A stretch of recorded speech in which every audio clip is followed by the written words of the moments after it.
Bienvenue dans les Trésors de la Bible, votre chaîne dédiée à l'exploration des richesses infinies contenues dans les Saintes Écritures et leurs liens directs avec notre vie de chaque jour. Je suis le Père Jean-Gabriel Anéo, prêtre de la Congrégation Saint-Jean. Aujourd'hui, nous nous attardons sur un élément fondamental de la création, la lumière. Plus précisément, nous allons découvrir la puissance et la signification extraordinaire de la parole de Dieu dans Genèse 1:3. Que la lumière soit et la lumière fut.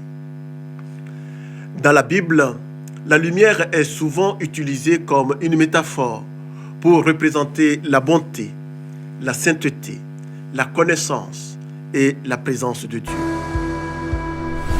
Dans Genèse 1:3, la création de la lumière par Dieu marque un moment crucial dans l'histoire de l'univers.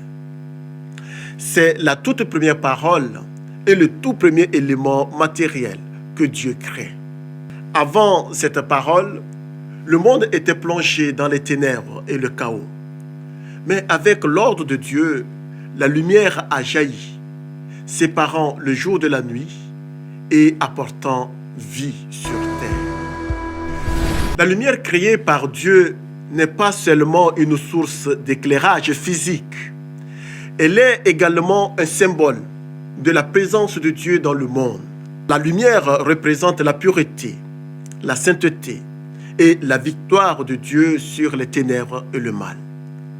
Il faut bien remarquer que Dieu a créé la lumière avant de créer le soleil et la lune.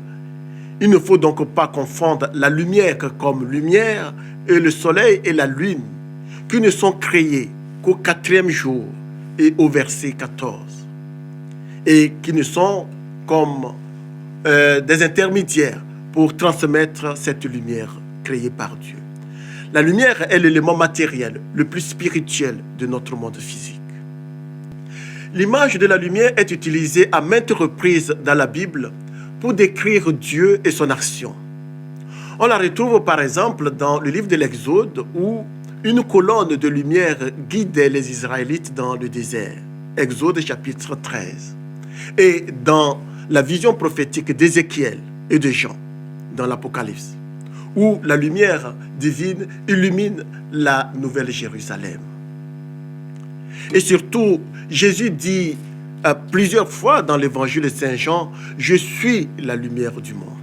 Jésus donne aux croyants de devenir cette lumière. « Vous êtes, dit-il, la lumière du monde. C'est ainsi que votre lumière doit briller devant tous les hommes, pour qu'ils voient le bien que vous faites et qu'ils en attribuent la gloire à votre Père céleste. » Matthieu chapitre 5. Réfléchir à la lumière de Genèse 1:3 peut avoir un impact sur notre vie quotidienne de plusieurs façons. D'abord, nous pouvons prendre le temps d'admirer la lumière du soleil, la beauté d'un coucher du soleil, où la lueur des étoiles peut nous inspirer à louer Dieu et à apprécier la création. Par ailleurs, lorsque nous nous sentons perdus, découragés ou confrontés à des ténèbres spirituelles, nous pouvons nous tourner vers Dieu et demander qu'il illumine nos cœurs avec sa lumière. Et enfin, nous devons refléter la lumière de Dieu dans le monde en vivant une vie remplie d'amour, de compassion et de bonté.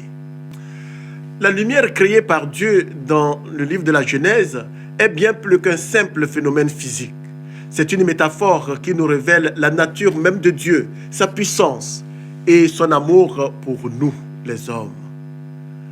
En accueillant la lumière de Dieu dans nos vies, nous pouvons être transformés, remplis d'espoir et appelés à partager cette lumière avec le monde. J'espère que vous avez apprécié cette vidéo sur la lumière dans le livre de la Genèse. N'hésitez pas à laisser un commentaire ci-dessous et à partager cette vidéo avec vos amis. À bientôt pour une prochaine exploration des trésors de la Bible.